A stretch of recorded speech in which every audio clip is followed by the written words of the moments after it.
Into our program. I was going to tell you, since it's April 1st, that we flew Denise in from Washington, D.C. to do this. But Chuck is going to tell us the real truth. So, Chuck.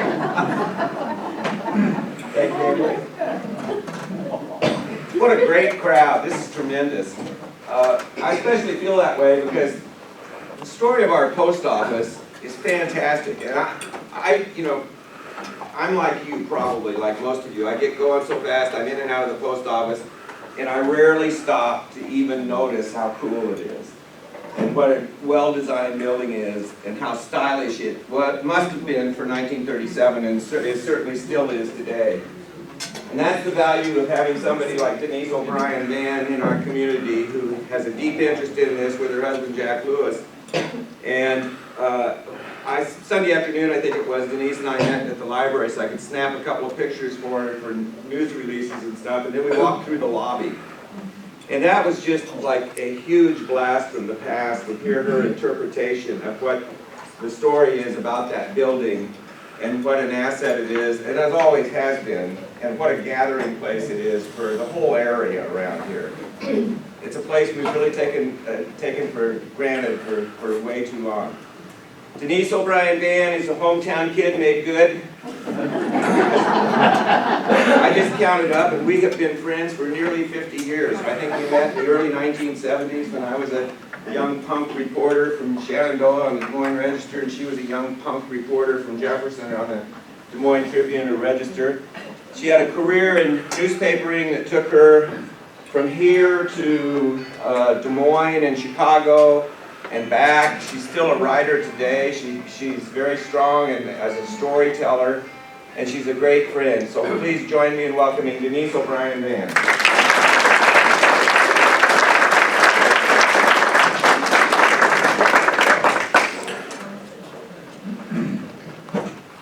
Thank you, Chuck. Thank you, Historical Society, for inviting me here today. And thank you, Presbyterian ladies, for that fabulous. Turn your microphone so that you're. Is it on? It's on. Yeah. You can hear it. Okay.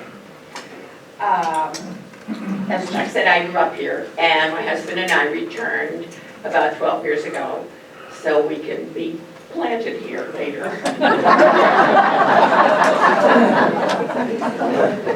I am a post office baby. My parents, Clem and Virginia O'Brien, were introduced to each other in the loft by the legendary postmistress Lilly B Gibbons in about 1940. My dad was a city carrier then, and my mom, who was working at the courthouse for the Farmers Home Administration, was the daughter of Frank Aubrey, who, like Lilly B, was appointed by Franklin D. Roosevelt to be a postmaster in 1933. My grandpa was Perry's postmaster for 30 years. My dad, Clem, worked at the PO before World War II, and his job was waiting for him when he returned from the Army Air Force in 1945. He eventually became a rural mail carrier, and which is one of the top jobs in the post office business. In all, he worked for the PO for about 30 years. Here he is in his Volkswagen, which kind of became legendary too. I think he purchased his first one in 1956, and it was all about mileage and money. Because the post office paid a certain amount, no matter what you paid for your gasoline. And so he got great mileage on that little car. His friends played a trick on him once. They siphoned the gas off. And he couldn't understand why his mileage was coming out. And then they put it back in. And those fellas, I know you know all their names, Bill Lawson, Doug Schreiber, can't remember the other ones. So you can see that I have post office blood running through my veins. I sometimes wish that I had become a rural mail carrier rather than a newspaper reporter. Rural carriers drive through the beautiful green county countryside in all seasons and in all weather. My dad counted pheasants and other wildlife for the Department of Natural Resources. And at Christmas time, there were gifts for him in the old metal roadside mailboxes, steaks and cakes and other homemade goodies. And occasionally he had to fend off a territorial farm dog. City carriers have to do that too. Here is the story of the stately Jefferson Post Office, which I believe is the only building in Greene County constructed by the federal government. The Jefferson Post Office, located on the northeast corner of the intersection of Harrison and Vine Streets, officially opened for business on March 15, 1937, 85 years ago. First class stamps were 3 cents then. Now they're 57 cents, which seems like quite a lot, but it's actually 1 cent less than the inflation that has occurred since then. So let's stop complaining. The building's cornerstone had been laid in 1936 when initial construction was underway.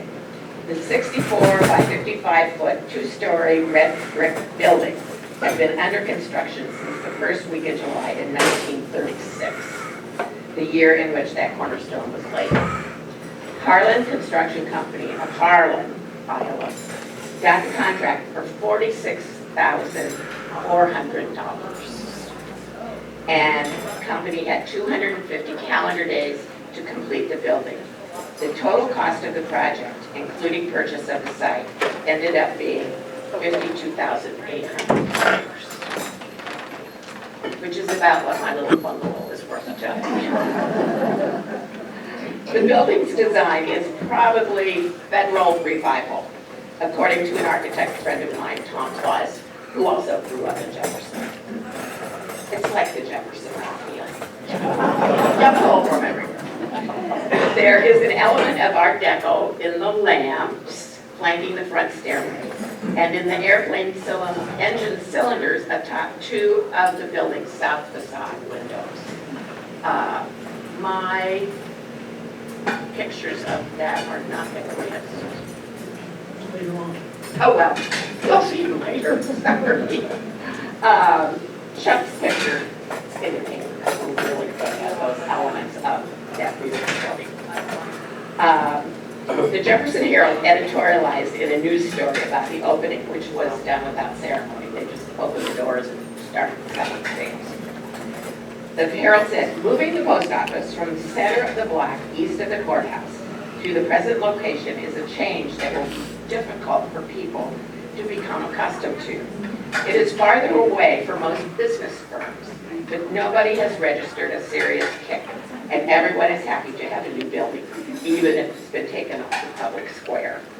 And they had to walk 2 more blocks to mail them. The post office had been located at 109 North Chestnut Street since 1910, and the town Jefferson has had postal service since 1854. Lilly B Gibbons, who had been appointed as postmaster by President Roosevelt in 1933, was instrumental in getting this new building, according to the Herald.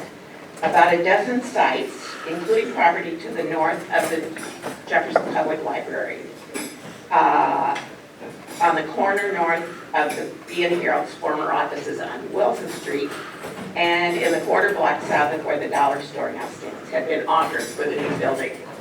Price was the major consideration in selecting a location.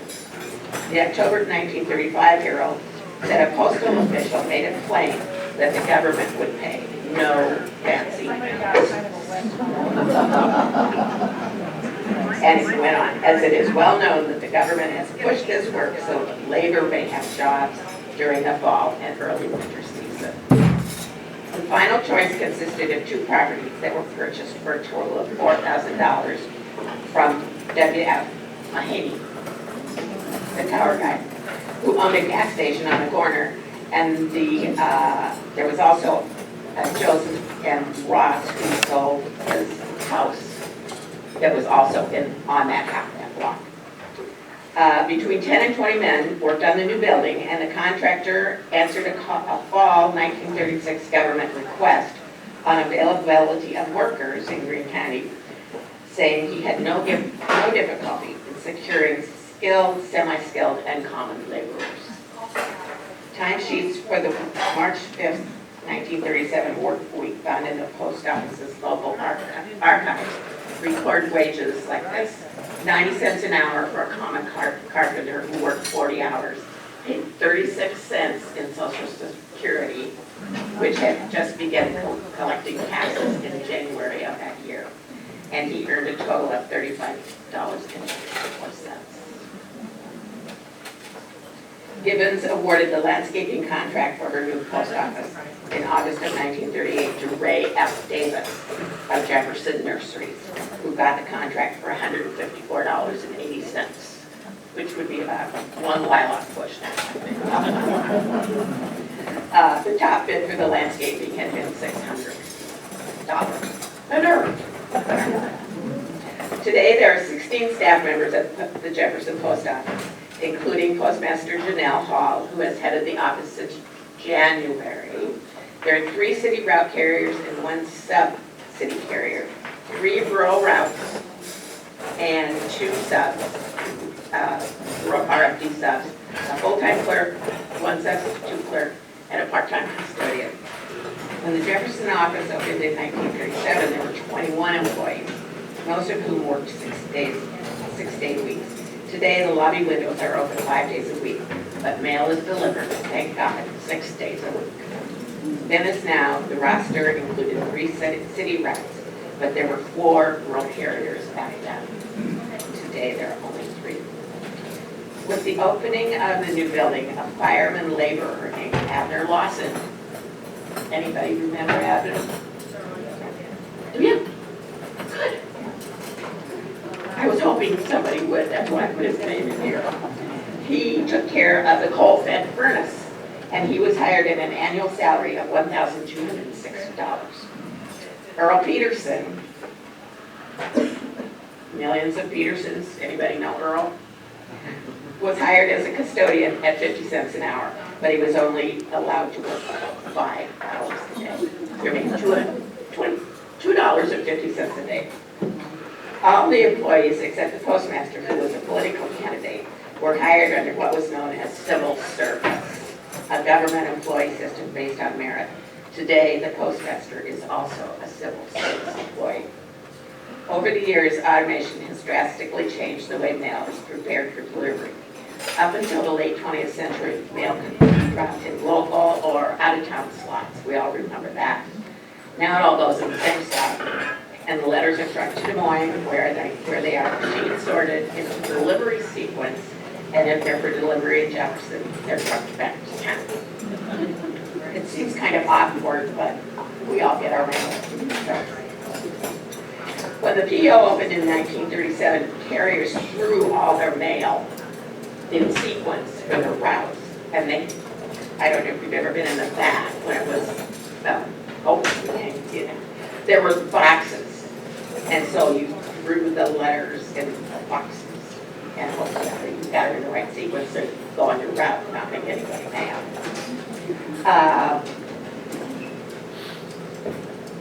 Letters posted locally, they threw this mail from letters that were posted locally in the slots, and those arriving by daily train in big canvas bags at the Chestnut Street station, which is gone now. Next time you're in the PO, please take a good look.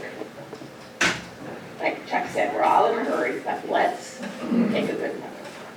After frequenting a storefront post office for almost 30 years, the new building's spacious lobby and work area must have made Jeffersonians very proud in 85 years ago. The lobby has stood the test of time, and today in no way can be considered antique. With 21-foot ceilings, the large lobby has a bank of almost 300 brass mailboxes, a panel of brass mail slots, and 4 business windows, only one of which is used today. When Jack and I moved back to Jefferson, we decided that we would not have our mail delivered at our house, that we would have a post office in our house. And I wanted box number 5 because that was my parents' box when I was a girl. But because we get so many catalogs, We had to get one of the bigger boxes.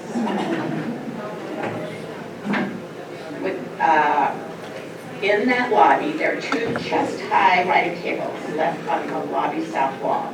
All the woodwork is solid oak in that building, or in the lobby, I should say. And the flooring is earth tone ceramic rectangles, which run up the walls to the window sills. And I thought that was very interesting, that the floor runs up the sides. So take a look next time you're in. And behold, of historic significance is the mural high up on the lobby's east wall. It's called the New Calf, and it was painted by Fort Dodge native Thomas Savage, who lived from 1908 to 1987. He was a farmer and protege of Iowa artist Grant Wood, and I think you can tell that from the mural. Murals like this are often mistaken for WPA, which stands for Works Progress Administration, which was one of Franklin Roosevelt's many agencies that he created. But it was actually funded by the U.S. Treasury's Department, the U.S. Treasury Department section of painting and sculpture. The 14 by 6 foot 10-inch oil on canvas wall was hung in April of 1938. In keeping with standards for public art in federal buildings, the scene reflects America's history and way of life. A young farmer holds a newborn calf, while another drives a wagon loaded with bags of flour ground at the mill in the background. The mill is believed to be the Eureka Mill, which was one of 3 powered by the Rocky River west of Jefferson. Under the program, 1%, under the Treasury Department's arts program, 1% of building construction funds was set aside for embellishment of federal buildings. And Savage could have been paid $1,000 for his art, but he only got $560. Other decorative parts of the building include a brass Art Deco eagle, modeled in profile with upraised wings over the front doors, the bas-relief stone airplane propellers. There are the two of the front facade windows. Take a look up there. Find those granite steps. And there are sturdy brass handrails that have been shined over the years by millions of sliding hands as customers use the white granite for the steps. You all help shine. Here is a photo of the building's west facade, probably taken in the 1940s. Note the open loading dock and its rigid metal awning at the left, and the huge double-hung 6-on-6 windows that allowed ample light into the building. There was also a glass skylight in the middle of the workroom ceiling, which could be opened because for many years there was no air conditioning in that building, and the windows could also be raised. An entrance ramp was added to the building's west side in the early 1990s. Because of the building's historic nature, a U.S. Postal Service officer from Washington, D.C. made a site visit to the building before the plans could be okayed. Other changes to the building throughout the years include replacement of the coal-fired boiler with a gas-fueled burner, air conditioning, new windows, and enclosure of that rear loading deck. My little sister Jeannie fell off that deck one time and chipped a tooth. We used to stop there and visit our dad. And the thing that I always remember about that workroom was the wonderful smell of paper, ink, and dirty old canvas bags. It was just an intriguing smell to me. But I am a post office baby, so.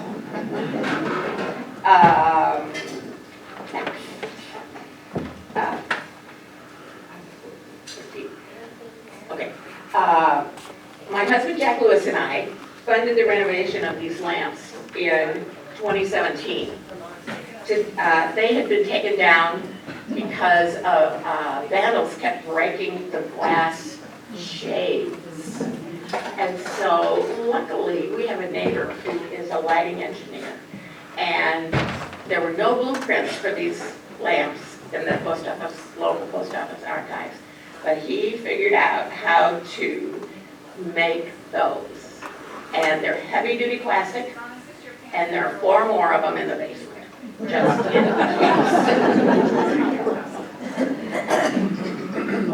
Okay, where are we now? Okay. Oh, here's the postmasters. I'm going to read off these postmasters in case anybody's related to any of them. The first postmaster in 1857 was G.S. Walton. And that's all I know. I don't know where he lived or when. In the early 1870s, George Cochran, that's a well-known Greene County name, and Jutt, J-U-T-M Rhodes were postmasters. And then, the archives are not very good.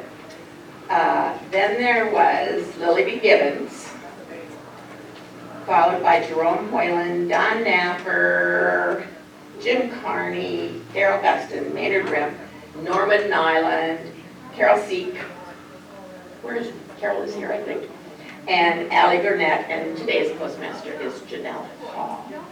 Gibbons, Whalen, and Napper were political appointees, but since 1969, all the appointments for postmaster have been based on civil service.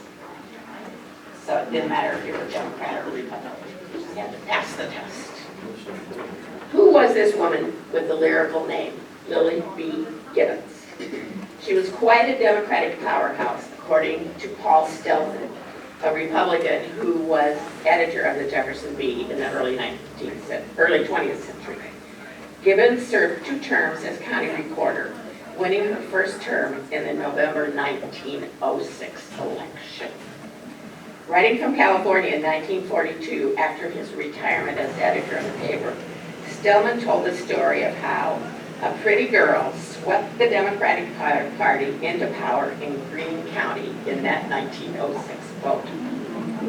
She was one of the most beautiful girls that Greene County ever produced. And she was just as smart as she was beautiful. And when she went around among the folks, there was nothing we Republicans could do about it.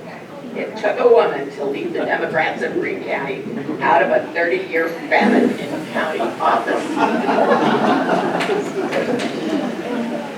Gibbons was such an effective campaigner that Stillman, who ran for a seat in the Iowa legislature in that 1906 election, recalled that he feared he would lose because of her long coattails.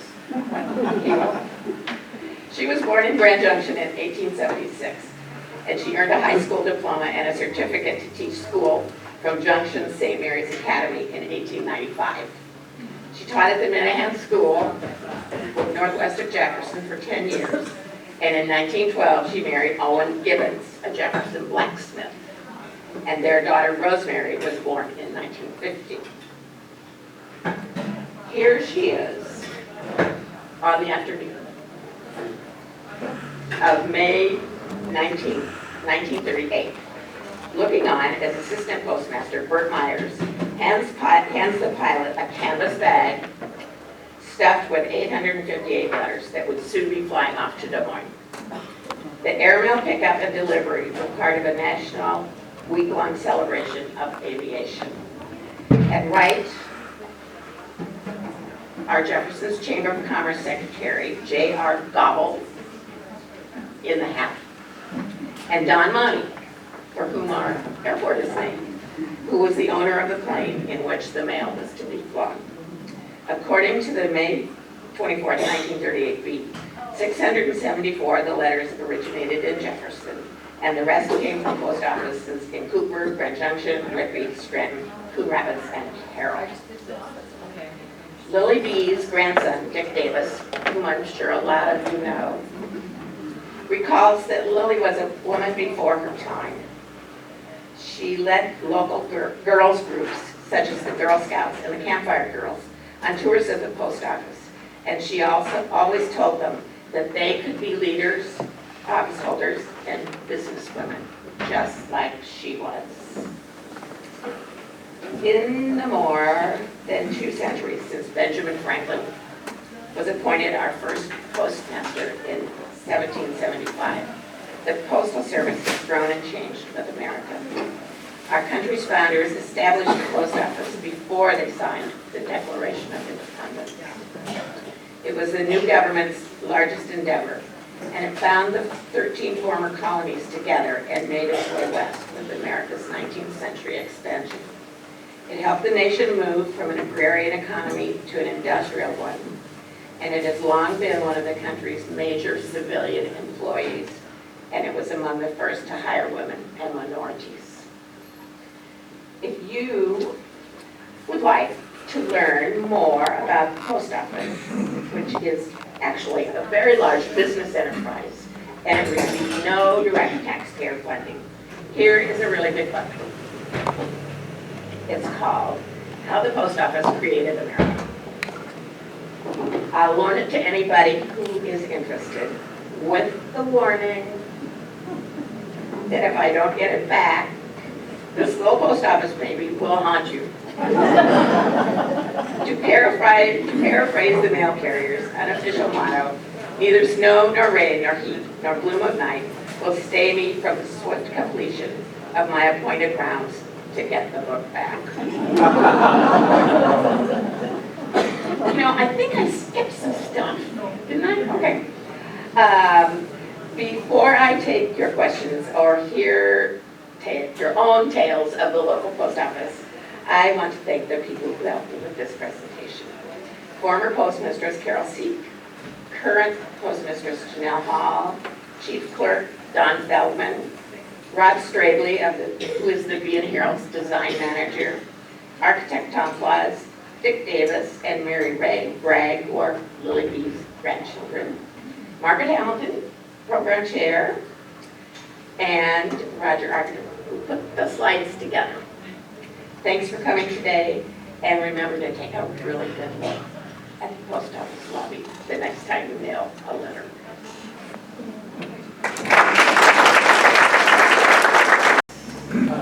I bet there's several people in this room that have worked for the post office. I spotted a couple. Oh, I see what you mean. I bet there are several people in the room who have worked for the post office. I see a few. Why don't you have a stand? Why don't you stand?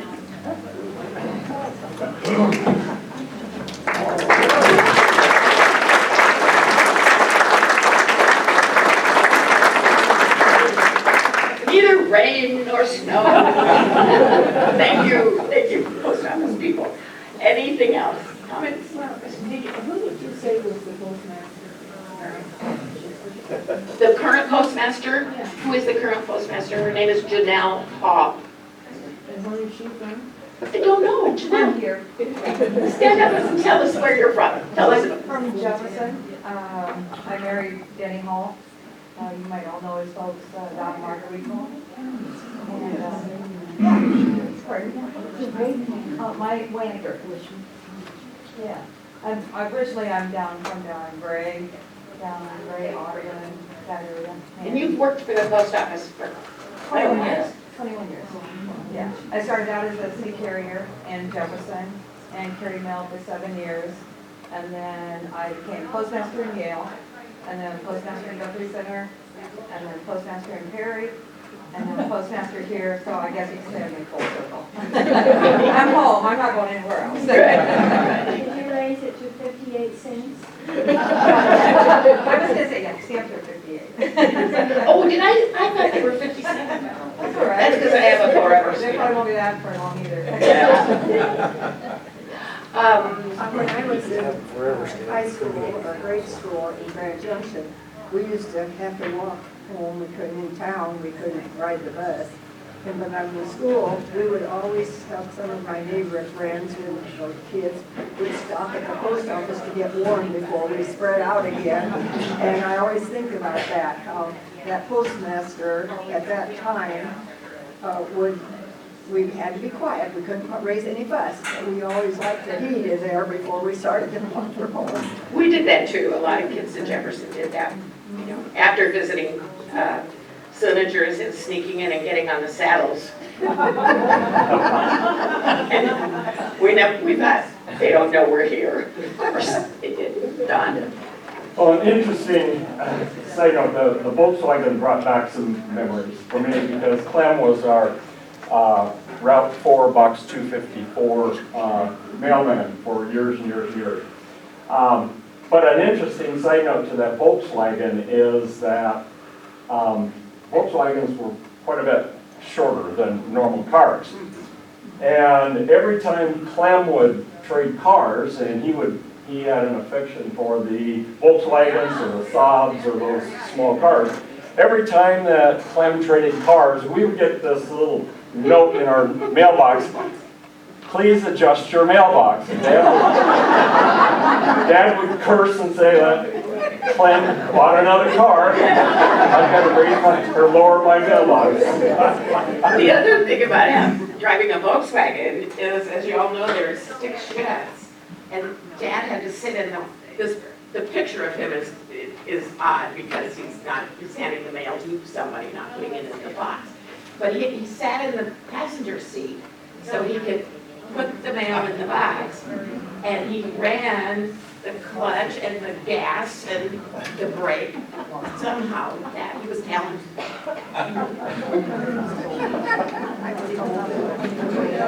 Yes, Carolyn. Stories ever change. And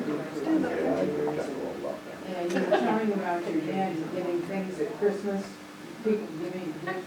I remember my granddad at Christmas time always had this thing full of stuff, and he was always so proud of all that stuff. He would give it to people. Well, there were so many farms then, and I think especially the women who were home, stuck at home, and I think the mail delivery was probably a highlight of their day, maybe. We would just wait and watch for the mailman to come. Right. Mickey. Yeah, I was visiting with Andy McGinn recently on our 50s and 60s display at the museum, and he donated a fallout shelter sign, which was not from Jefferson, but he's very interested in that era. And he told me that the post office and City Hall were the only 2 places that were considered safe enough for people to use as fallout shelters in case there was an atomic bomb. And in addition, this woman you spoke about, Lilly B. She, it occurred to me, she couldn't even vote. She was running for office and she wasn't allowed to vote until 1920. Wow. That's right. Gail. My dad was a rural mail carrier, not here in southeastern Iowa, but as I'm sure they don't allow it now, but when I was a young girl, I rode with him sometimes. Summer, of course. But I remember they had leather straps on the bundles. And I asked my people if they still use the leather straps. I think they're more the nylon straps on the bundles now. But good memories from that. When my dad was in the wintertime, the mail would be piled up in that little car. And he had to be really careful driving. And as many of you may remember, he was probably the winningest manager in Little League history in Jefferson. His team was the Sox. And he would ask a boy, not his daughters, to help on the route. So he could drive and the boy could get the packages out of the back seat or the letters and put them in the boxes. And all the little kids, they were little, they were probably 12, 13 years old. They loved that. Special for him. Denny. When I was a city carrier in about 1980 or 81, and we had a terribly cold winter. And one day I come to work, and I heard on the Herald radio station that the wind chill, they said it was 93 below. So I come to work, and I park my pickup out there on the west side where they had a repair shop. And and I didn't shut it off. I let it run the whole day. I was in the post office, and I was afraid it wouldn't start. I had 3 sets of clothes on, and I walked that 15 miles. Nobody checked on us or a damn thing, and I got back in the post office, and I was a goddamn mad. I said, I'll never do that again. You can fire me, but I'll never go out again when it's that cold. In all seasons, through dark of night, very cold. Yes. My dad was the sub-mail carrier from Hayden under Arthur Jackson. And I was like Gail. The proudest days was when I got to ride with my dad and I got to put the mail in the box. And like you say, I don't even know if it was legal back then, but I know it isn't now. That was probably one of the best memories I have of my father because he died shortly later, a few years later. So, Anybody else? Yes. I was raised south of Scranton on Highway 25. And the mailman came up when it was on the side. And as he pulled up the mailbox and stopped, the car slid over just about 6 inches.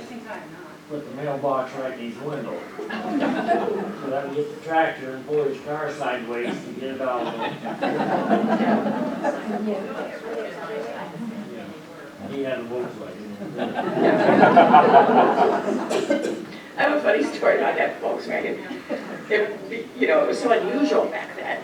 When my sister Colleen drove it to catechism on Wednesday nights at St. Joseph's. And when they got out of catechism, I think it was Father McGuire, said, Miss O'Brien, what is your car doing on the church steps? And some boys, frankly, Nelby, I know for sure, had carried that like that Volkswagen and put it on the church steps. They couldn't open the doors. Colleen should have said, oh, I don't know. What's a parking spot? Miss O'Brien. Yeah. One more thing about the Volkswagens, they came without heaters. Yes. That's right. That's right.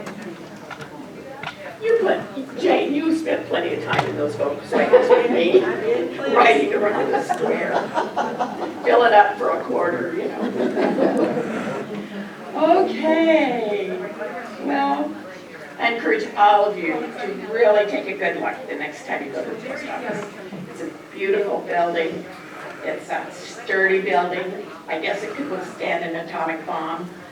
And it's really a treasure. It's an architectural treasure.